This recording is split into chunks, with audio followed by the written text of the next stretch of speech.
Hello साथियों, welcome to planet 4। आप सभी को टीम प्लैनेट 4 का नमस्कार। अमेरिका हर साल भारत से डॉलर का मोटा मुनाफा कमाता है, मगर अब तस्वीर बदल सकती है, क्योंकि अब मैदान में आ रहा है भारत का अपना स्वदेशी विकल्प। माइक्रोसॉफ्ट और गूगल जैसी अमेरिकी दिग्गज कंपनियों के सामने खड़ा हो रहा है भारत का देसी दमखम। आज भारत में असल खेल आईटी सर्विसेज, पेटेंट, हॉलीवुड फिल्मों और नेटफ्लिक्स जैसे प्लेटफॉर्मों का है। यहां से हर साल 50 से 80 अरब डॉलर तक का सीधा फायदा अमेरिका की झोली में जाता है। लेकिन अब इस बहाव पर ब्रेक लग सकता है, क्योंकि भारत सरकार खुले मंच से स्वदेशी ऐप्स और स्वदेशी विकल्पों को आगे बढ़ा रही है और पूरे देश में एक स्वदेशी तूफान खड़ा हो रहा है। सोचिए, अगर आने वाले वक्त में गूगल और माइक्रोसॉफ्ट के कुछ प्रोडक्ट्स को भारत से विदाई मिल जाए तो इसमें कोई हैरानी की बात नहीं होगी। माहौल तैयार है, जमीनी रणनीति तैयार है और भारत अपने पैरों पर खड़े होने के लिए कमर कस चुका है। इधर अमेरिका और डोनाल्ड ट्रंप बार बार भारत का अपमान करने से पीछे नहीं हट रहे। कभी वीजा पर दबाव, कभी नया बिल पास करने की धमकी, कभी भारत विरोधी प्रतिबंध की तैयारी। भारतीयों को हथकड़ी पहनाकर वापस भेजने तक की नौबत आ चुकी है। और अब तो ये खबर भी फैल रही है कि अमेरिका में पढ़ने वाले भारतीय छात्रों पर भी एक नया बिल लाया जा सकता है। क्या होगा उस बिल में और कैसे बदलेगा खेल, ये कहानी हम अगले किसी वीडियो में खोलेंगे। अभी के लिए इतना समझ लीजिए कि अमेरिका की सालों की मुनाफाखोरी पर भारत का स्वदेशी हथौड़ा उठ चुका है। अब देखिए, अमेरिका हमेशा पब्लिकली रोना रोता है और कहता है कि भारत के साथ उसका व्यापार घाटा बढ़ रहा है, लेकिन असली तस्वीर कुछ और ही है, क्योंकि असल व्यापार में अमेरिका भारत से बम्पर मुनाफा कमा रहा है। पूरी सच्चाई आपको आगे आंकड़ों के साथ दिखाई जाएगी। और अब दूसरी बड़ी बात, सोचिए आखिर क्यों अमेरिका की टॉप यूनिवर्सिटीज इतनी अमीर हो रही हैं। वजह साफ है, लाखों भारतीय बच्चे वहां पढ़ने जाते हैं और हर साल 25 अरब डॉलर से ज्यादा फीस और खर्च करते हैं। यह भी माना जाता है कि अगर भारतीय छात्र वहां ना जाएं तो अमेरिका की आधी यूनिवर्सिटियों के हॉस्टल खाली हो जाएंगे और उनकी जेबें सूख जाएंगी। यानी अमेरिका की शिक्षा इंडस्ट्री का असली ऑक्सीजन भारत की जेब से आता है। फिर भी अमेरिका यही दिखाता है कि भारत उसे नुकसान पहुंचा रहा है। और अब तो छात्रों के खिलाफ अमेरिका में नया बिल लाने की तैयारी चल रही है, जिसकी पूरी कहानी हम अगले वीडियो में विस्तार से खोलेंगे। अब एक और करारा सच देख लीजिए। गूगल, माइक्रोसॉफ्ट, अमेज़न, नेटफ्लिक्स और हॉलीवुड जैसी कंपनियां भारत से हर साल अरबों डॉलर निकाल ले जाती हैं, लेकिन यहां टैक्स बेहद कम देती हैं। भारत इनके लिए एक तरह का कैश काउ बना हुआ है, जहां से ये सिर्फ दूध निकालने आती हैं, घास खिलाने नहीं। इनके कारण भारत की स्वदेशी कंपनियों को लोकल इकोनॉमी में फायदा मिलने के बजाय नुकसान ज्यादा उठाना पड़ता है। यानी तस्वीर साफ है, अमेरिका ने एक डिजिटल कोलोनियलिज्म खड़ा कर दिया है, जहां भारत सिर्फ ग्राहक बना हुआ है और अमेरिका सिर्फ प्रॉफिट कलेक्टर। आज जब पूरी दुनिया गूगल और माइक्रोसॉफ्ट के पीछे भाग रही है, तब भारत की स्वदेशी कंपनी ज़ोहो ने दिखा दिया कि देसी दिमाग किसी से कम नहीं है, क्योंकि इस स्वदेशी कंपनी ने 55 से ज्यादा एप्लीकेशन बनाए हैं जो सीधे गूगल और माइक्रोसॉफ्ट को टक्कर दे रहे हैं। इसके साथ करोड़ों यूजर्स जुड़ चुके हैं और दुनिया की बड़ी मल्टीनेशनल कंपनियां इसके ग्राहक बनी हुई हैं। सबसे बड़ी बात यह है कि ये कंपनी गूगल और माइक्रोसॉफ्ट के मुकाबले कई मामलों में बेहद यूजर फ्रेंडली और पूरी तरह सुरक्षित मानी जाती है। इसकी प्राइसिंग सस्ती है और क्वालिटी इंटरनेशनल लेवल की है, जिसके बारे में हम आगे विस्तार से चर्चा करेंगे। यानी अब भारत के अंदर ही Microsoft PowerPoint, WhatsApp, Google Gmail और गूगल ड्राइव जैसे एप्लीकेशन का देसी तोड़ तैयार किया जा रहा है। यह अमेरिका के लिए किसी बड़े झटके से कम नहीं है, जिसने हमेशा भारतीय टैलेंट को वीजा की धमकी दिखाकर डराने की कोशिश की। आने वाले समय में आप साफ साफ देख पाएंगे कि भारतीय लोग अमेरिकी वीजा को ठुकराकर अपने ही देश को प्राथमिकता देंगे। आज माइक्रोसॉफ्ट 4 ट्रिलियन डॉलर की कंपनी बन गई है, जो भारत की जीडीपी के बराबर है। लेकिन भारत की ये स्वदेशी कंपनी ज़ोहो, जिसकी वैल्यूएशन करीब 12 बिलियन डॉलर बताई जा रही है, उसने माइक्रोसॉफ्ट को टक्कर देने की जोरदार तैयारी शुरू कर दी है। और इस मिशन को भारत सरकार की तरफ से भी खुला समर्थन मिल रहा है। तो चलिए सभी खबरों को जानते हैं बेहद विस्तार से, आसान भाषा में। सबसे पहले भारत से अमेरिका का छुपा मुनाफा देखिए। तो देखिए, मामला बड़ा सिंपल है, मगर अमेरिका इसे उलझा कर दिखाता है। अमेरिका हमेशा कहता है कि भारत से उसका ट्रेड डेफिसिट है, यानी घाटा हो रहा है, क्योंकि जब सिर्फ सामानों और सर्विसेज का ऑफिशियल डेटा देखते हैं तो उसमें घाटा करीब 44 अरब डॉलर का दिखता है। लेकिन ये सिर्फ आधी तस्वीर है। असल खेल उन कम दिखने वाले रास्तों का है जहां से अमेरिका भारत से मोटी कमाई करता है। जैसे कि लाखों भारतीय छात्र हर साल अमेरिका में पढ़ाई करने जाते हैं और वहां की यूनिवर्सिटियों को अरबों डॉलर की फीस चुकाते हैं।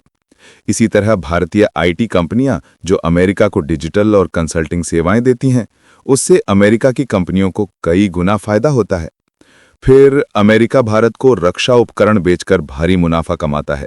साथ ही बौद्धिक संपदा यानी इंटेलेक्चुअल प्रॉपर्टी, पेटेंट, टेक्नोलॉजी और सॉफ्टवेयर लाइसेंस के नाम पर भी अरबों डॉलर खींचता है।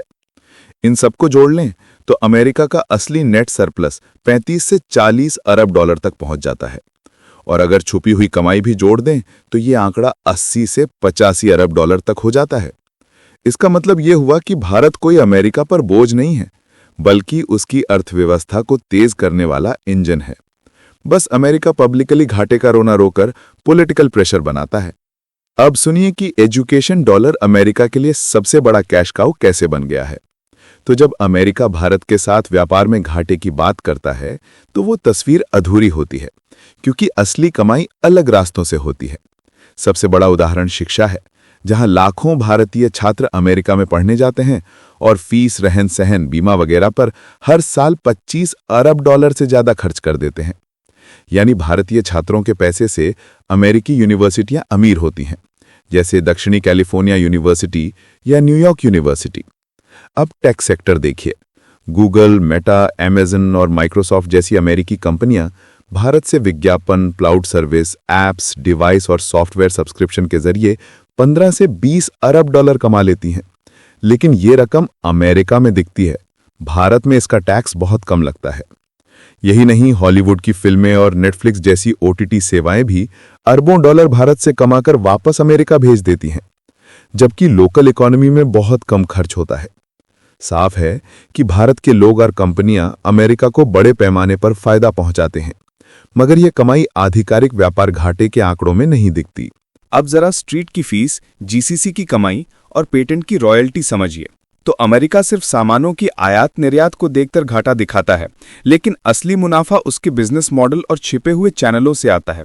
जैसे जेपी मॉर्गन, सिटी बैंक और मैकिन्सी जैसी फाइनेंशियल कंपनियां भारत की कंपनियों को सलाह, कंसल्टिंग और डील मैनेजमेंट के नाम पर हर साल 10 से 15 अरब डॉलर ले जाती हैं।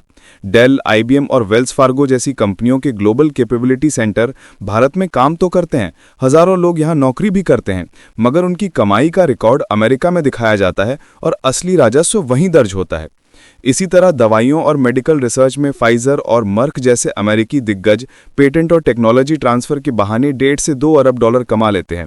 ऑटोमोबाइल और उसके पार्ट्स के मामले में भी अमेरिकी कंपनियां लाइसेंसिंग और सर्विसिंग फीस से अरबों डॉलर कमा रही हैं। और रक्षा सौदे तो अलग ही हैं, जिनका हिसाब किताब पब्लिक नहीं होता, मगर ये रकम अरबों डॉलर की होती है और सीधे अमेरिका की रक्षा इंडस्ट्री को ताकत देती है। यानी असली तस्वीर ये है कि अमेरिका भारत से हर साल विशाल कमाई करता है, पर अपनी जनता को सिर्फ घाटे का झूठा नैरेटिव सुनाता है।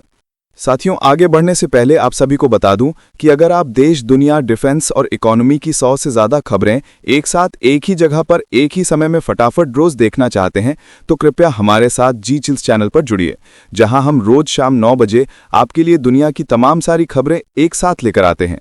जी चिल्स चैनल का लिंक आपको नीचे डिस्क्रिप्शन या कॉमेंट बॉक्स में मिल जाएगा। अब जरा आत्मनिर्भर भारत की सॉफ्टवेयर क्रांति सुनिए।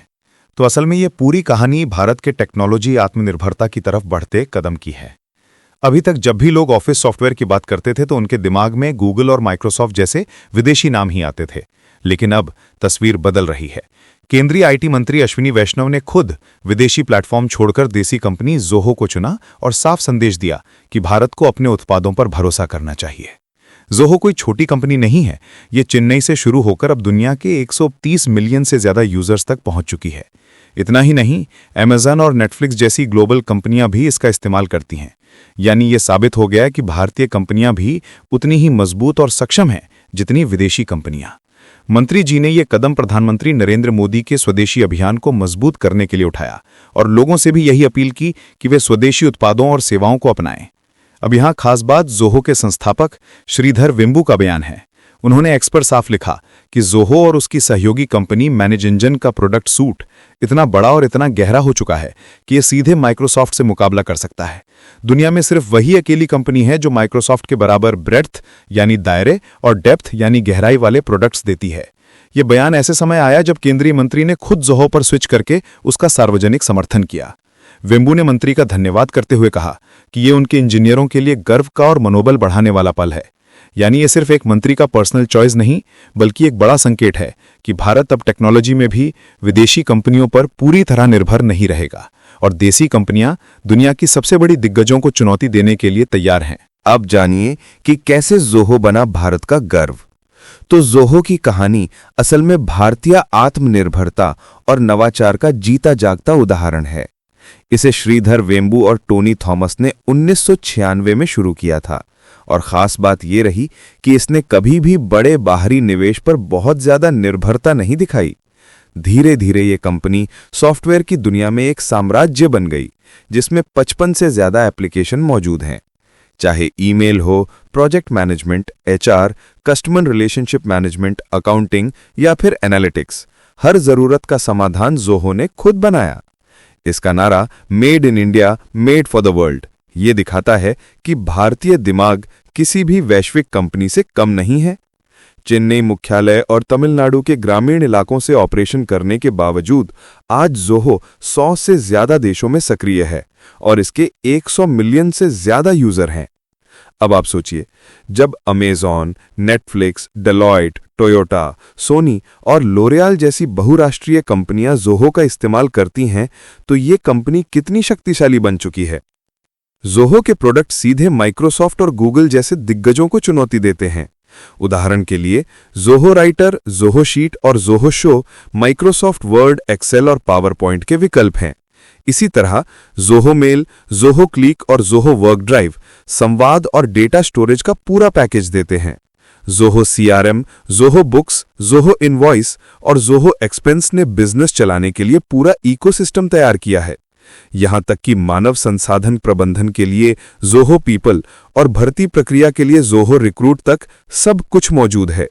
यानी किसी भी कंपनी को अपने कामकाज के लिए जो भी डिजिटल टूल चाहिए वो सब जोहो के पास तैयार मिलता है। सबसे अहम और अलग पहचान बनाने वाली बात यह है कि जोहो का बिजनेस मॉडल पूरी तरह से प्राइवेसी और किफायत पर आधारित है। माइक्रोसॉफ्ट और गूगल जैसी विदेशी कंपनियां अपनी कमाई का बड़ा हिस्सा विज्ञापनों और यूजर डेटा के इस्तेमाल से करती हैं, लेकिन जोहो विज्ञापन से पैसा नहीं कमाता। ये यूजर की प्राइवेसी को सर्वोपरि मानता है और यही वजह है कि छोटे और मझोले भारतीय व्यवसायों में इसकी लोकप्रियता तेजी से बढ़ रही है। इसकी कीमत विदेशी कंपनियों की तुलना में बहुत किफायती है, जिससे ये भारतीय स्टार्टअप और छोटे कारोबारियों के लिए वरदान साबित हो रहा है। इस तरह जोहो सिर्फ एक कंपनी नहीं, बल्कि ये इस बात का सबूत है कि अब भारत टेक्नोलॉजी के क्षेत्र में भी दुनिया की सबसे बड़ी कंपनियों को टक्कर देने के लिए पूरी तरह तैयार है। अब जरा आर्टिफिशियल इंटेलिजेंस से भविष्य का रास्ता जानिए। तो जोहो अब सिर्फ ईमेल, स्प्रेडशीट और प्रोजेक्ट मैनेजमेंट जैसे पुराने सॉफ्टवेयर तक सीमित नहीं है, बल्कि आर्टिफिशियल इंटेलिजेंस की दुनिया में भी कदम रख चुका है। उन्होंने अपना खुद का बड़ा भाषा मॉडल यानी जिया LLM बनाया है, जो यूजर का डेटा सुरक्षित रखते हुए काम करता है और सारांश बनाने, डेटा से जरूरी जानकारी निकालने, कोड लिखने और फैसले लेने में मदद करता है। इसके अलावा जोहो एजेंट स्टूडियो लॉन्च किया गया है, जहां कंपनियां बिना किसी कोडिंग स्किल के अपने AI एजेंट बना सकती हैं, जो डिजिटल कर्मचारी की तरह काम करेंगे, जैसे भर्ती में मदद करना, सेल्स डेटा का विश्लेषण करना और बिजनेस को फैसले लेने में तेज बनाना। श्रीधर वेंबू ने साफ किया कि कंपनी अब क्लाउड इंफ्रास्ट्रक्चर, प्लेटफॉर्म, AI और एप्लीकेशन में रिसर्च और डेवलपमेंट पर और ज्यादा पैसा खर्च कर रही है। उनके बनाए विजुअल टाइमलाइन से यह भी पता चलता है कि कैसे 2002 से लेकर आज तक जोहो और उसकी सहयोगी कंपनी मैनेज इंजन ने लगातार नए नए प्रोडक्ट्स लाकर अपना इकोसिस्टम विस्फोटक तरीके से बढ़ाया है। अब जरा जोहो प्रोजेक्ट्स की किफायती ताकत सुनिए। तो जोहो अपनी प्राइसिंग और बिजनेस मॉडल को ऐसे डिजाइन करता है कि छोटे से छोटे स्टार्टअप से लेकर बड़ी कंपनियां भी इसे आसानी से अपना सकें। उदाहरण के लिए जोहो प्रोजेक्ट्स का फ्री प्लान 5 लोगों की टीम को बिना पैसे खर्च किए इस्तेमाल करने देता है।